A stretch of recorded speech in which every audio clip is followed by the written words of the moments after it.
கற்பூரவள்ளி இலை சாப்பிடுவதால் ஏற்படக்கூடிய நன்மைகள் என்னென்ன அப்படின்னு இந்த வீடியோல இருந்து நம்ம பார்க்க போறோம். ஸோ பொதுவாகவே நம்ம தாத்தா பாட்டி காலத்துல அதிகப்படியாவே இந்த கற்பூரவள்ளி இலையை பயன்படுத்துறாங்க. ஸோ இந்த கற்பூரவள்ளியில பல மருத்துவ குணங்கள் இருக்கு. ஆனா நம்ம எல்லாம் என்ன பண்றோம் அப்படின்னு பாத்தீங்கன்னா, பக்கத்துல இருக்கிறத விட்டுட்டு நம்ம தூரமா இருக்கிறத தான் நம்ம தேடிட்டு இருக்கோம். அதாவது மருந்து மாத்திரைகள் தான் அதிகப்படியாவே நம்ம எடுத்துக்கிறோம். ஸோ எந்த ஒரு பிரச்சனையா இருந்தாலும் சரி, ஒரு சின்ன சின்ன பிரச்சனைக்கு கூட நம்ம எல்லாமே ஹாஸ்பிட்டல் தான் போய் பார்த்துட்டு இருக்கோம். ஆனா ரொம்ப ஹெல்த்தியாவே நமக்கு வீட்டு சைட்லயே, நம்ம வீட்டு பக்கத்துலயே, நம்ம வீட்லயே இருக்கிற நிறைய பொருளை நம்ம யூஸ் பண்றதே இல்லை. சோ இந்த கற்பூரவள்ளியில பல நன்மைகள் இருக்கு. அது என்னென்ன அப்படின்னு சொல்லிட்டு கொஞ்சம் விரிவா பார்க்கலாம். முதல் விஷயம் என்ன அப்படின்னு பாத்தீங்கன்னா, கற்பூரவள்ளி இலை சாப்பிடறதுனால பல நன்மைகள் இருக்கா அப்படின்னு சொல்லிட்டு எல்லாருக்குமே ரொம்ப ஆச்சரியமா தாங்க இருக்கு. கற்பூரவள்ளி இலை சாப்பிடறதுனால சளி, இருமல் போன்ற எல்லா பிரச்சனைக்கும் தீர்வு கிடைக்கும் அப்படின்னு சொன்னா கண்டிப்பா யாராலுமே நம்ப முடியாது. இந்த கற்பூரவள்ளியை எப்படி நம்ம பயன்படுத்தணும் அப்படின்னு பாத்தீங்கன்னா, கற்பூரவள்ளியை நம்ம தனியா அந்த இலையை கூட நம்ம மென்னு சாப்பிடலாம். இந்த துளசி சாப்பிடுவோம் பாத்தீங்களா, அந்த மாதிரி நல்லா மென்னு முழுங்கி சாப்பிடும் பொழுது அதோட சாறு போய் உள்ள இறங்கி நம்ம உடலுக்குள்ள அது வேலை செஞ்சு நம்மளோட சளி, இருமல் போன்ற எல்லா பிரச்சனைக்கும் தீர்வு கிடைக்கும் அப்படின்னு சொல்லப்படுது. சோ அது அப்படி மட்டும்தான் சாப்பிடணுமா அப்படின்னு சொல்லிட்டு எல்லாருக்கும் ஒரு கேள்வி இருக்கும். சோ கண்டிப்பா கிடையாது.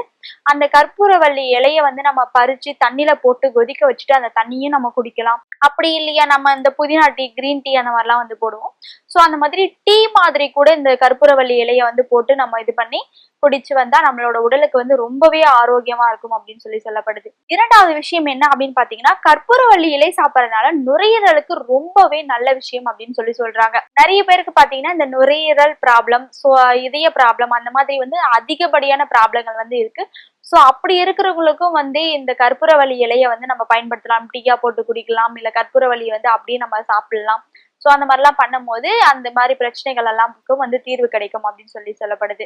மூன்றாவது விஷயம் என்ன அப்படின்னு பாத்தீங்கன்னா, நோய் எதிர்ப்பு சக்தியை அதிகப்படுத்துது அப்படின்னு சொல்றாங்க. இந்த கற்பூரவள்ளியில இவ்வளவு விஷயங்கள் இருக்கு அப்படின்னு சொல்லிட்டு எல்லாருக்குமே ரொம்ப ஆச்சரியமா தாங்க இருக்கு. ஆமா, இந்த நோய் எதிர்ப்பு சக்தியை ரொம்பவே அதிகப்படுத்துது. நிறைய பேருக்கு இப்ப இருக்கிற ஜெனரேஷன்ல அதிகப்படியாவே எனக்கு ஹெல்த் இப்படி இருக்கு, அப்படி இருக்கு, அப்படிதான் நிறைய பேர் சொல்லிட்டு இருக்காங்க. அதிகமா யாரோ இப்படி இந்த 100ல ஒருத்தருன்னு சொல்லுவாங்க பாத்தீங்களா. சோ அந்த மாதிரி யாரோ ப்ராப்ளமும் இல்லாம இருக்காங்க. ஆனா உலகத்துல இருக்கிற முக்காவாசி பேருக்கு நிறைய ப்ராப்ளங்கள் இருக்கு. சோ அப்படி இருக்கிறவங்களுக்கும் இந்த கற்பூரவள்ளியை நம்ம பயன்படுத்தலாம். நோய் எதிர்ப்பு சக்தியை அதிகப்படுத்துது அப்படின்னு சொல்றாங்க. அது விஷயம் என்ன அப்படின்னு பாத்தீங்கன்னா, இந்த சொறி சம்பந்தப்பட்ட பிரச்சனைக்கு கூட இதுல தீர்வு கிடைக்கும் அப்படின்னு சொல்லப்படுது. நிறைய பேருக்கு அதிகப்படியா எனக்கு கால் கையில அரிப்பு இருக்கு, இல்ல உடல்ல அரிப்பு இருக்கு அப்படின்னு சொல்லிட்டு அதிகப்படியாவே இருப்பாங்க. சோ அப்படி இருக்கிறவங்களும் இந்த கற்பூரவள்ளி பயன்படுத்தலாம் அப்படின்னு சொல்லப்படுது. ஐந்தாவது விஷயம் என்ன அப்படின்னு பாத்தீங்கன்னா, இந்த கற்பூரவள்ளி இலை சாப்பிடறதுனால நம்ம உடலுக்கு ரொம்பவே குளிர்ச்சியா இருக்கும் அப்படின்னு சொல்றாங்க. அதிகப்படியா இப்ப இருக்கிறவங்களுக்கு நம்ம வெயில்ல இருக்கோமோ இல்லையோ, இல்ல வீட்டுக்குள்ளேயே இருந்தோம் அப்படின்னாலையும் நிறைய பேருக்கு உடல் ரொம்ப ஹீட்டாவே இருக்கும். சோ அதிகப்படியான அவங்க உடல்ல ஹீட்டா இருக்கிறதுனால அவங்களுக்கே ஒரு மாதிரி அருவெறுப்பா இருக்கிற மாதிரி இருக்கும். அவங்க கூட இந்த கற்பூரவள்ளி இலைய பயன்படுத்தலாம் அப்படின்னு சொல்றாங்க. நம்மள நம்ம உடலுக்கு நம்ம கொஞ்சம் குளிர்ச்சி வேணும் அப்படின்னு பாத்தீங்கன்னா, நிறைய ஜூஸ் குடிப்போம், இல்லையா ஐஸ் வாட்டர் குடிப்போம், அப்படி இல்லை அப்படின்னா எண்ணெய் தேய்ச்சி குளிப்போம். சோ அந்த மாதிரி பண்ணும் போது இந்த கற்பூரவள்ளியை நீங்க கொஞ்சம் சேர்த்து பயன்படுத்தினீங்க அப்படின்னா சீக்கிரமாவே உங்களுக்கு உடல் ரொம்பவே குளிர்ச்சியா மாறும் அப்படின்னு சொல்லப்படுது. கற்பூரவள்ளியில இன்னும் பல நன்மைகள் இருக்கு. இன்னொரு விஷயம் என்ன அப்படின்னு பாத்தீங்கன்னா, நான் எப்பவுமே சொல்ற மாதிரிதான், யாருக்காவது ஹெல்த் இஷ்யூ இருக்கு அப்படின்னா டாக்டர் கிட்ட கேட்டு அதுக்கப்புறமா இந்த கற்பூரவள்ளியை நீங்க பயன்படுத்துங்க.